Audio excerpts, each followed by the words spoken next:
Shalom, and welcome back to B'nai Noach Academy, Thoughts on the Torah. Please remember to hit the like button, to subscribe, and most importantly, to share this wisdom and inspiration with friends and family. When you look in the book of Leviticus, chapter 19, verse 11, the Torah tells us you should not steal. You should not deal deceitfully with or falsely with one another, or literally, in literal translation, you should not steal. Lo tekachashu, you should not deny the truth. V'lo tishakru, and you should not lie. Really, what's so bad with lying? I mean, it's okay. Sometimes even people say, it's okay to say a white lie. Why is lying so terrible? Why is lying so bad? And notice something. God chose to put these three things in the same verse. I mean, come on. Isn't there a big distance between stealing and lying? I mean, you just said a little lie. What's the big deal? Just denied the truth. Just kind of, brushed off the real, true reality and made it look different than it was. Just twisted the truth a little bit. How is that in the same verse? Seemingly tantamount to stealing, taking away so much money, shoplifting, robbery? Come on. Is there really a correlation? Is there really association? Well, let me tell you a story. There's an old parable about this person who was a terrible sinner, a very, very wicked, sinful, bad boy. Did every sin in the book.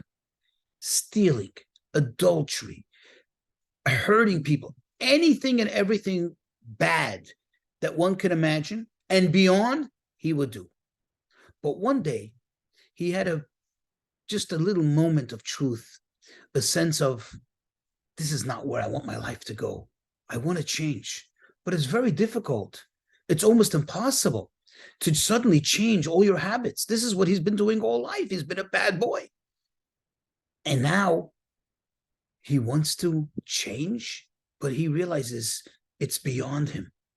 So he seeks the advice of a very, very saintly, godly man. And he says to him, Rabbi, I'm ready to do anything, just one thing, just to start somewhere. Can you please advise me? Can you guide me? Help me get on the right path.